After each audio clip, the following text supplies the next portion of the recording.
Bonjour, donc pour tous ceux qui ont été absents, je vais vous faire une petite vidéo. Ce cours est vraiment très important. Je vois pas comment vous pouvez réussir le bac blanc à la reprise sans avoir suivi ça. Donc je vais vous donner un petit travail à faire pendant les vacances, mais pour vous aider, je vais donc faire créer cette vidéo. Alors, euh, je passe sur le début. On a déjà un peu révisé ces choses-là au début, matrice et liste d'adjacence. Alors, c'est des trucs que j'ai repris ça et c'est pas tout à fait correct parce que là, il parle de matrice d'adjacence. Or, dans un graphe orienté comme celui-ci, on devrait parler de matrice de successeurs. Encore que non, pour la matrice, c'est pas un problème. Donc, effectivement, on peut parler de matrice d'adjacence. Par contre, elle est formulée d'une manière un peu pas évidente. On a une liste des sommets, donc A, B, C, D. Ce qui est important, c'est que ça nous donne l'ordre dans lequel on prend les sommets. Et donc, par exemple, sur la première ligne, là, ici, je vois 0, 25, 17, 0. Ça veut dire 0, il n'y a pas de lien vers A. 25, il y a un lien vers B avec le poids 25. Ça correspond bien à l'arc AB, poids 25. 17, un arc AC de poids 17. On a bien un arc de A vers C avec un poids 17. Et 0, pas d'arc de A vers D. Voilà, c'est comme ça qu'est construite toute la matrice d'adjacence. Dans le cas d'une liste d'adjacence, et c'est là que c'est pas correct parce qu'on ne devrait pas dire une liste d'adjacence, mais une liste de successeurs. Hein, pour un graphe orienté, on ne peut pas vraiment parler d'adjacence. Bon, A et D sont effectivement adjacents, mais elle a un sens, la liste d'adjacence, donc on va plutôt parler de liste de successeurs ou de liste de prédécesseurs. Donc, par exemple, on a ici un arc DA, donc A est un successeur de D, ou alors on peut aussi dire que D est un prédécesseur de A. Donc, en général, on parle plutôt des listes de successeurs. Donc ici, alors j'aime pas trop comment il est formulé là, mais vous allez voir en dessous, il est formulé différemment. On le fait avec une liste de listes. C'est pas du tout la meilleure façon de le faire parce que c'est pas hyper adapté. Donc je vois que pour donc le sommet A en premier, donc j'ai 1, 2. Donc ça veut dire quoi 1, 2? Eh bien ça veut dire qu'il est relié au sommet 1 et 2, donc B et C. Et effectivement, les successeurs de A, j'ai bien un arc AB et un arc AC. Donc j'ai bien un arc de A vers C vers A vers B. B0, 3, alors il est relié à 0, c'est A, j'ai bien un arc BA, et 3, il est un arc BD, et rien vers C, c'est correct. Ensuite, pour C, j'ai juste un lien vers 0, donc vers A, ça marche, puisqu'il n'y a pas de lien vers D et vers B, enfin pas d'arc. Et pour le dernier, pour D, 0, 2, donc D va vers A et vers C, 0 et 2, c'est bien A et C. Bon, c'est très difficile à lire, euh, mais effectivement, on peut modéliser un graphe euh, non orienté, un graphe orienté, pardon, avec une liste de listes. Alors, il y a une manière beaucoup plus simple de le faire, qui est d'utiliser un dictionnaire. Voilà un exemple. Donc ici, alors, un graphe orienté et pondéré cette fois. Donc A, une liste vide. Ben, A n'a pas de successeur, effectivement, bien qu'il n'y a aucune flèche qui part de A. B va vers A avec un poids 1 et je mets un tuple pour pouvoir donner le sommet et le poids. Donc B arc vers A de poids 1, je note ça, un tuple A. Ensuite B a un autre successeur qui est D avec un poids 5, donc je rajoute un tuple D5. Voilà. Pour C, eh bien, on a un arc vers A et c'est tout. Donc A avec un poids 3, il manque une parenthèse ici, hein, je suis désolé.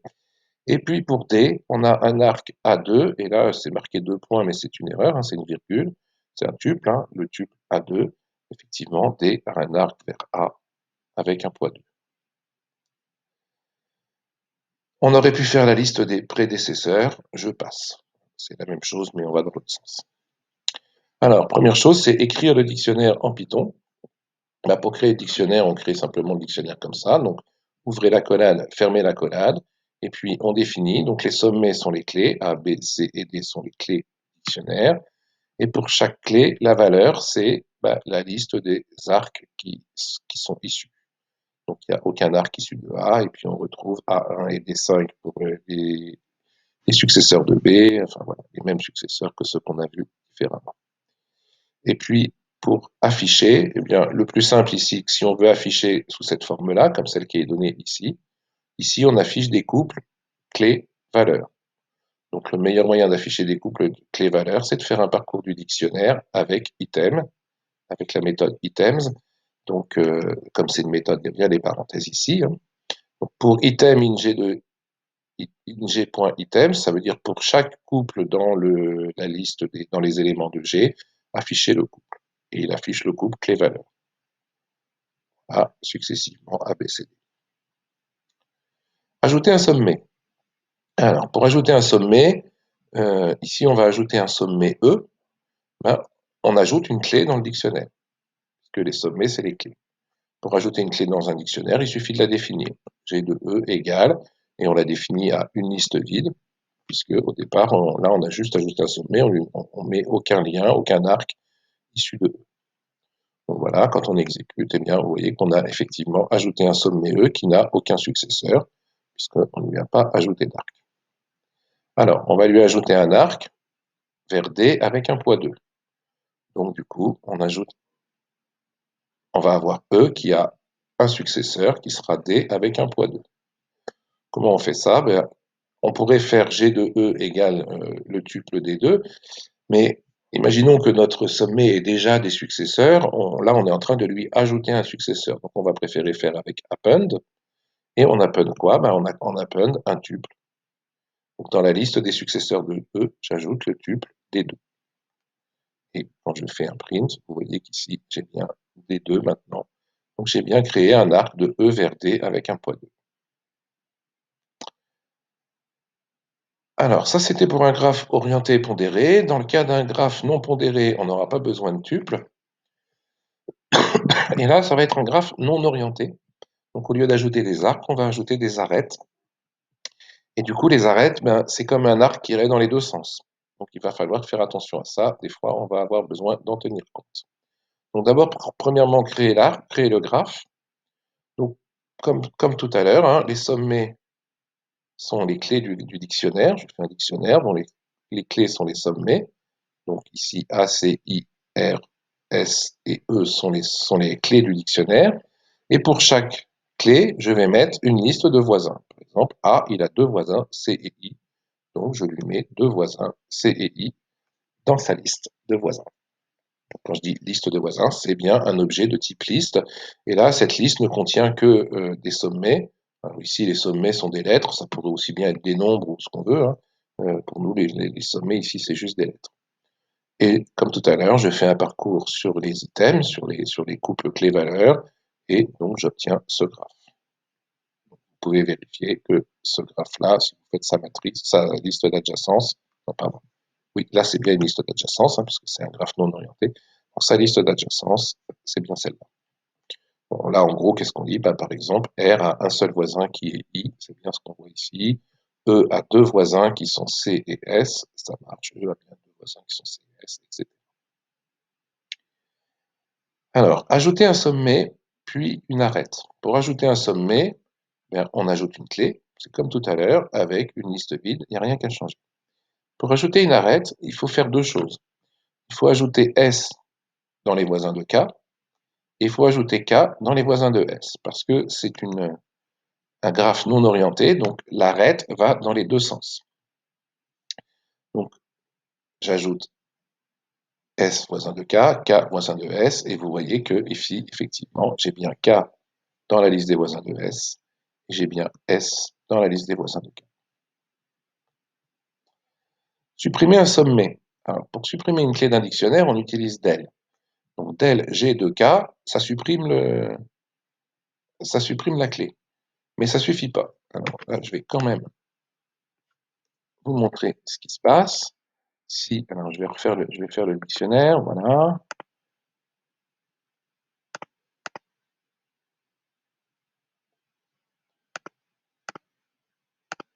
Graphe. Voilà, j'ai ajouté K. Et donc, je vais supprimer le sommet K. Donc, vous voyez qu'ici j'ai un sommet K qui pointe vers S et j'ai S qui pointe vers K. J'ai bien créé mon arête SK. Je supprime K. Voilà ce que j'obtiens. Le sommet K a bien disparu. Mais dans S, j'ai toujours, dans les successeurs de S, enfin dans les voisins de S, j'ai toujours le sommet K. Or, le sommet K n'existe plus. Donc là, du coup, mon graphe n'est plus cohérent. Donc du coup, il va falloir ajouter ça. Alors, je refais. Je recrée mon graphe correctement puisque voilà, j'ai ajouté K.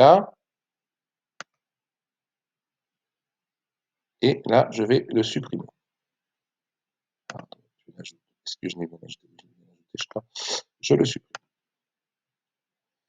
Et du coup, ici, je l'ai supprimé et j'ai aussi supprimé K dans les voisins, dans la liste des voisins de S.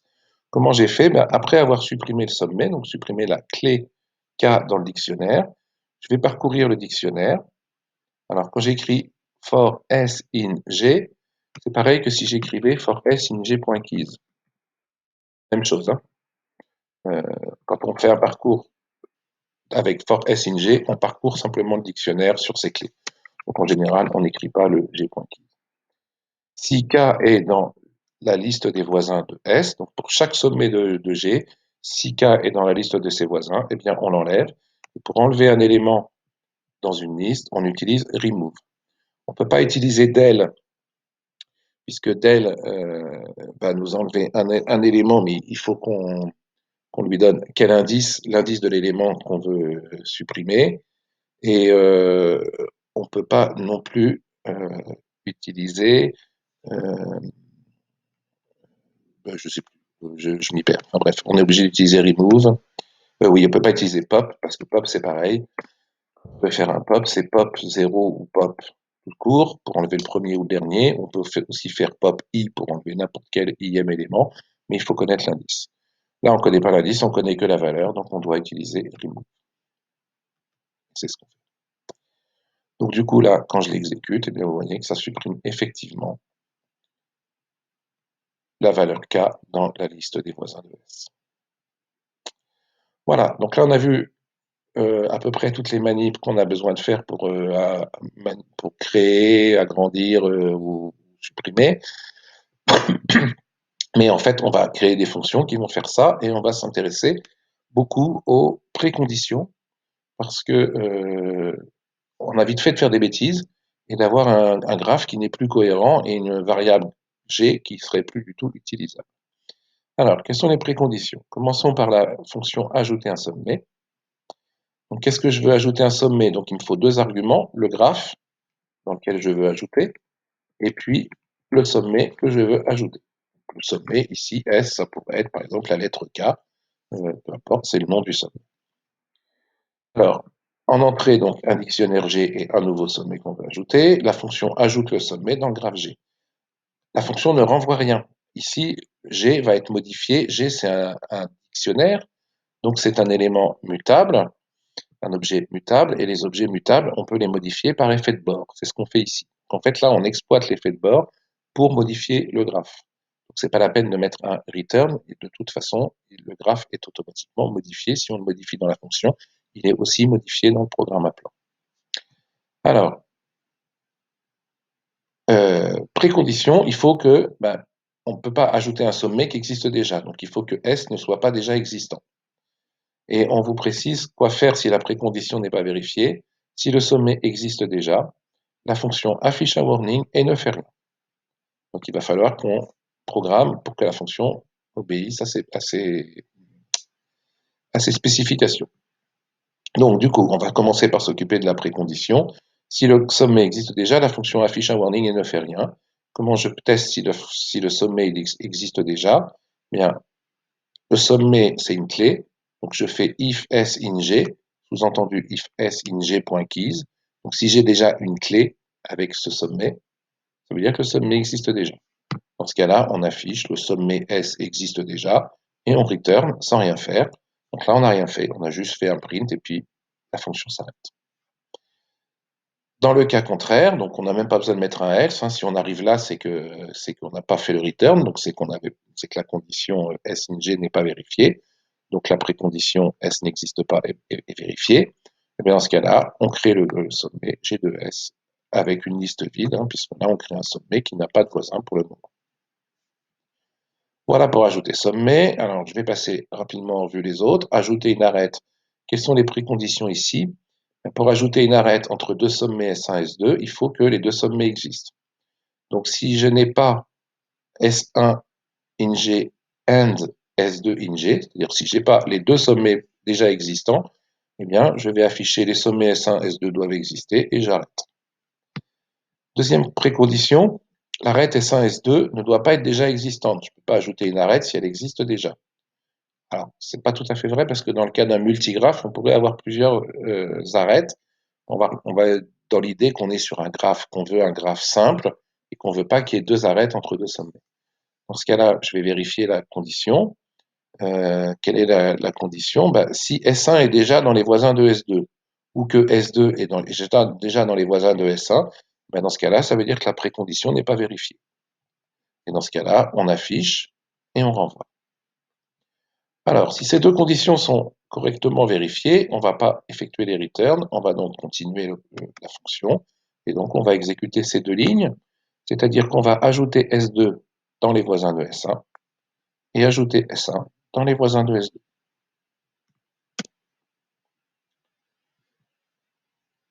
Supprimer un sommet. Ici, quelles sont les préconditions? On en a une, c'est que ce sommet existe. On ne peut pas supprimer un sommet qui n'existe pas. Donc on va vérifier, si le sommet n'est pas déjà dans G, on affiche le sommet n'existe pas et on return.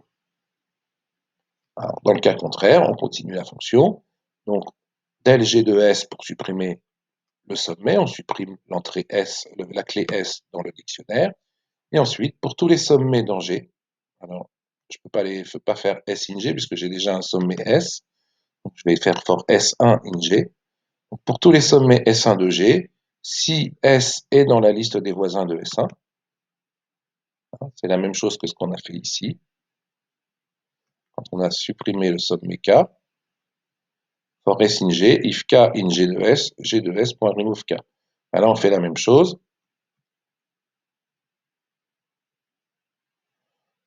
For S1 in G, si S est déjà dans les voisins, si S est dans les voisins de S1, alors on l'enlève. Les voisins de S1. Et enfin, supprimer une arête. Comment on supprime une arête? Eh bien, précondition pour supprimer une arête, il faut que les deux sommets S1 et S2 existent et que l'arête S1 S2 existe aussi. On peut pas supprimer une arête qui n'existe pas. Donc, on teste déjà si S1 in G et S2 in G. Donc, si jamais on n'a pas ça, on affiche les sommets S1 et S2 doivent exister et on return. Ensuite, on va vérifier l'existence de l'arête. Donc, si S1 n'est pas dans les voisins de S2 ou que S2 n'est pas dans les voisins de S1, c'est qu'on n'a pas l'arête. Dans ce cas-là, on écrit l'arête n'existe pas et on return. Et dans le cas contraire, eh bien, on enlève S2 des voisins de S1. Comme c'est un graphe non orienté, il faut aussi enlever S1 de la liste des voisins de S2. Voilà, là on a fait les 4 fonctions de base. Ajouter sommet, ajouter arête, supprimer sommet, supprimer arête. C'est l'interface minimale pour pouvoir gérer un graphe. Alors, comment est-ce qu'on va utiliser ces fonctions? Bon, je recrée mon graphe, hein, le même que tout à l'heure. Je vais ajouter le sommet K, tout simplement, ajouter sommet GK. Je vais ajouter une arête AK et je vous affiche le. Alors, je vais l'afficher un peu mieux. On peut faire for S in G. Alors non, je ne vais pas faire un parcours, je vais faire un parcours sur les items. For item in G.items. Print item. On ira à ce que ce soit un petit peu plus visible.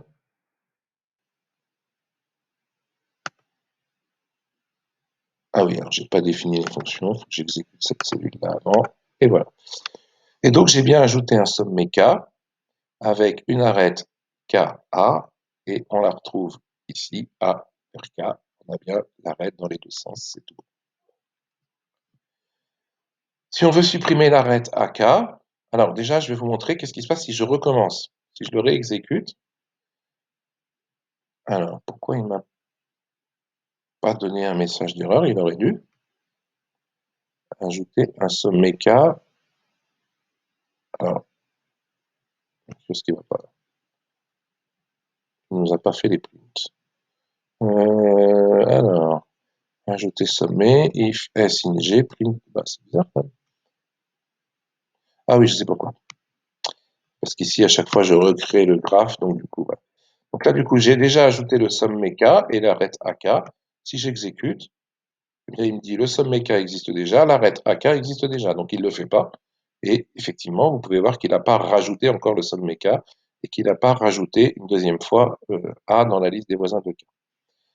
Si j'avais... on va voir après. Donc là, je le remets comme il était, mais... Voilà. Supprimer l'arête, pareil. Alors du coup, je vais reprendre ça, parce que c'est bien pratique. Je vais coller. Ah. Donc je veux supprimer l'arête GKA. Eh bien voilà, vous voyez que A n'est plus dans les voisins et que K n'est plus dans les voisins de A. Donc j'ai bien supprimé l'arête. Si je recommence, je vais la supprimer une deuxième fois, eh bien il me dit l'arête KA n'existe pas, donc il ne fait rien. Mon dictionnaire n'a pas été modifié. Alors je peux aussi supprimer le sommet K.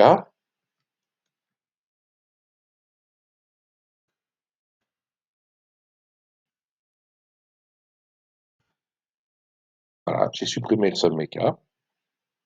Et j'aurais pu faire tout en même temps. Donc je vais recréer mon sommet K avec A et K dans les voisins de A. Et je vais supprimer sommet K directement sans supprimer l'arête avant. Et vous voyez qu'en fait, là, du coup, l'arête a été supprimée automatiquement. J'ai supprimé le sommet, j'ai aussi supprimé l'arête ici. Et si je réexécute, voilà, il me dit le sommet K n'existe pas et il ne fait rien, il ne peut pas supprimer un sommet qui n'existe pas. Donc là, on a une interface de graphe. Alors, pour un graphe non orienté, non pondéré, une interface de graphe qui nous permet de gérer le graphe, qui empêche de faire un multigraphe, on ne peut pas rajouter des arêtes par-dessus elle-même, et qui nous assure, en fait, de toujours avoir un graphe cohérent. Notre dictionnaire ne pourra pas contenir des erreurs, des sommets qui pointent vers un sommet qui n'existe pas, ou des choses comme ça. Voilà. Alors, la deuxième partie du cours concerne les parcours. Parcours de graphe en profondeur et en largeur. Alors, petit problème là. Je n'avais même pas fait gaffe. Donc là, c'est... Ah oui, c'est ça. On va commencer par le parcours en largeur. Pardon. Parcours en largeur. Donc du coup, parcours en largeur, on va partir de A, on va visiter C puis I, et puis après on va voir comment on continue. L'algorithme est ici. Donc on veut parcourir en partant du sommet A par exemple. Donc qu'est-ce qu'on va faire? On va commencer par créer une file qu'on va appeler sommet à voir ou à voir, et une liste vide qu'on va appeler sommet vu. Ensuite, on va initialiser, avant de rentrer dans une boucle, on va initialiser en ajoutant A dans la liste des sommets à voir. Ensuite, tant que la liste à voir n'est pas vide, donc tant qu'il nous reste des sommets à visiter, eh bien, on va défiler. Donc, défiler, ça veut dire que premier arrivé, premier sorti. Ensuite, donc on garde dans sommet, hein, défiler, ça nous renvoie la valeur. Donc ce sommet qu'on a défilé, qui donc n'est plus dans avoir, on l'ajoute dans les sommets vus.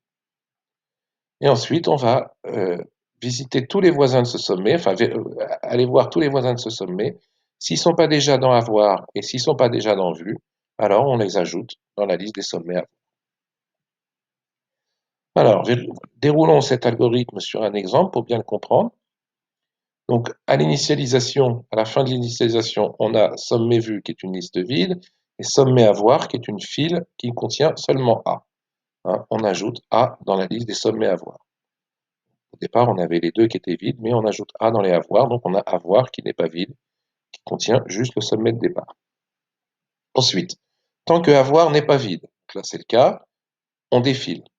Donc on défile, ça veut dire qu'on va retirer A de avoir et on va le mettre dans la variable sommet. Et ensuite, on ajoute sommet dans les sommets vus. Donc en fait, on retire A et on l'ajoute dans les vues. Donc là, on a bien A dans les vues. Et là, on a tout retiré, avoir est vide. Et fin de la boucle, pour chaque voisin de sommet, donc pour tous les voisins de A, donc là, il y a C et I. A, il a une liste de voisins C, I. Donc pour chaque voisin de A, on va regarder s'ils sont déjà vus ou à voir. Donc là, c'est pas le cas. C et I, on ne les connaît pas encore. Ils sont ni vus ni à voir. Donc on les ajoute. Donc du coup, dans avoir, on va ajouter C et I. Et c'est la fin, donc on passe à l'étape suivante. Et à l'étape suivante, qu'est-ce qu'on fait? On défile. On commence par défiler. Alors défiler, j'ai ajouté C puis I, puisque je les ai pris dans l'ordre, C puis I. Donc je défile, je prends le premier ici, je l'enlève et je le mets dans les vues. Maintenant j'ai A et C. Du coup, dans avoir, il me reste que I. Et je vais ajouter tous les voisins de I. Alors quels sont les voisins de I? Il y a A, R et S. Mais A est déjà vu, donc on ne l'ajoute pas. On va donc ajouter dans avoir R et S. Pardon, je me suis trompé. On a défilé et on a ajouté C, donc on va ajouter les voisins de C. Pardon. Donc C, il a comme voisin A et E. A, on l'a déjà vu, donc on va juste ajouter E, donc on a I et E maintenant dans les sommets à voir. On passe à l'étape suivante, donc on défile I et on l'ajoute dans les vues. Donc maintenant on a A, C et I dans les vues, et il nous reste E à voir. Et on ajoute les voisins de I. Alors les voisins de I, c'est A, R et S. A est déjà vu, donc on ajoute R et S, et on se retrouve avec E, R et S dans les sommets à voir. Très bien, on va défiler E et le mettre dans les vues, et il nous reste R et S à voir. Est-ce que E a des nouveaux voisins? Ben non, parce que C et S sont déjà connus. C il est vu, S il est déjà à voir, donc on n'ajoute rien. Pareil, on va défiler R et l'ajouter dans les vues, et R n'a pas de nouveaux voisins puisqu'on connaît déjà I, et puis à la fin il restera que S qu'on va ajouter dans les vues, et il n'y a plus rien à voir, donc on a fini. Donc la liste des sommets vus, ça va faire acier, A-C-I-E-R-S.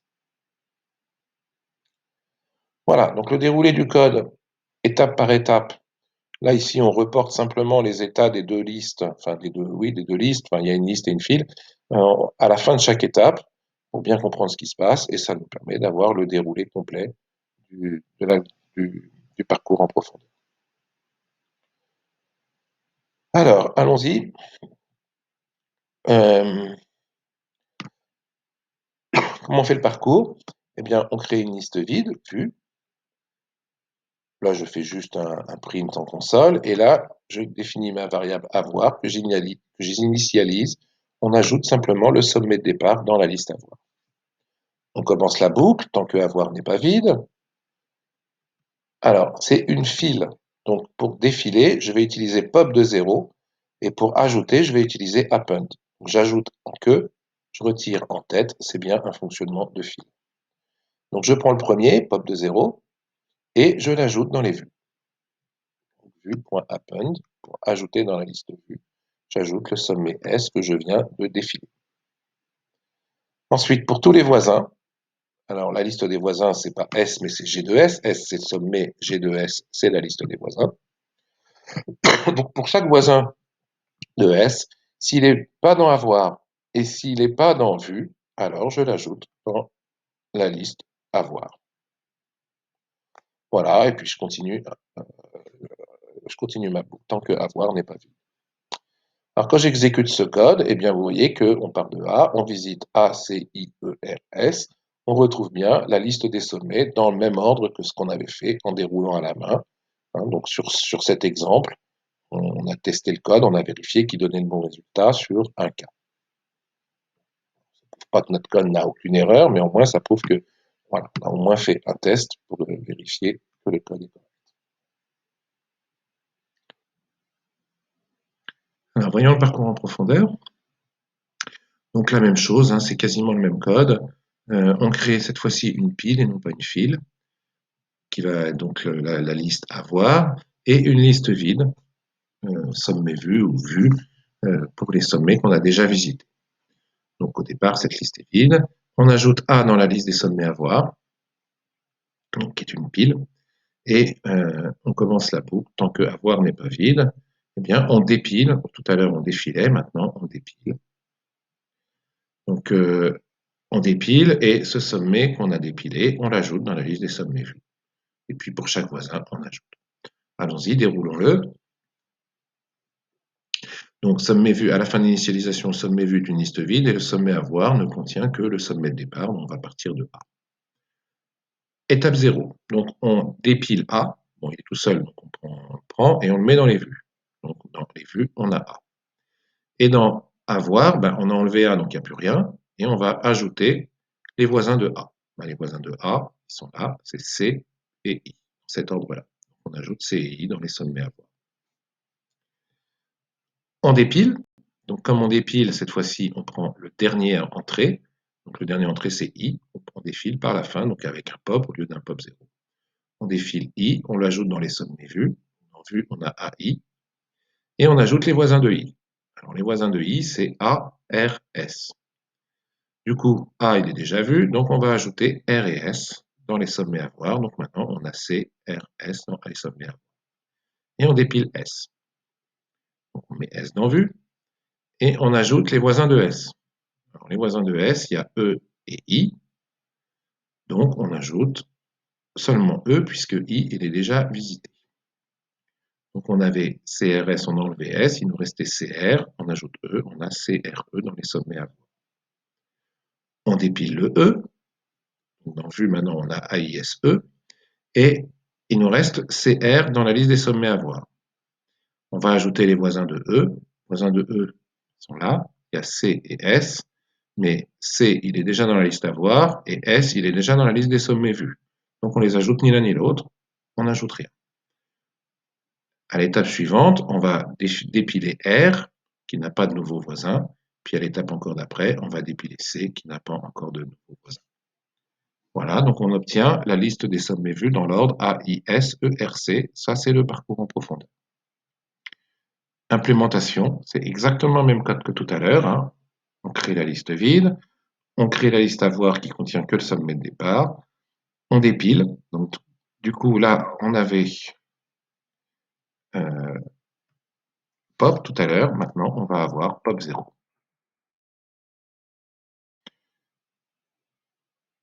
Tout à l'heure, on avait pop 0, pardon, et maintenant on fait pop pour prendre le dernier, qu'on ajoute dans la liste des vues, et puis on va parcourir tous ses voisins. S'ils ne sont pas déjà à voir ou vus, on les ajoute dans la liste à voir. Voilà, donc le code est relativement simple, hein, et ça va nous permettre de parcourir. Je vais l'exécuter, et AISERC, hein, voilà la liste qui nous est renvoyée, AISERC, et ça correspond bien à ce qu'on avait obtenu quand on l'a fait à la main. Voilà, je vais m'arrêter là. L'étape suivante, c'est d'écrire la fonction parcours DFS en version récursive. Hein, vous vous rappelez peut-être que pour les parcours de graphes, pour les parcours en profondeur, on va souvent faire plutôt en récursif que en itératif comme on l'a fait là. Voilà, et puis ensuite il y a une deuxième partie sur la recherche de cycles, et donc ça vous ferez pendant les vacances.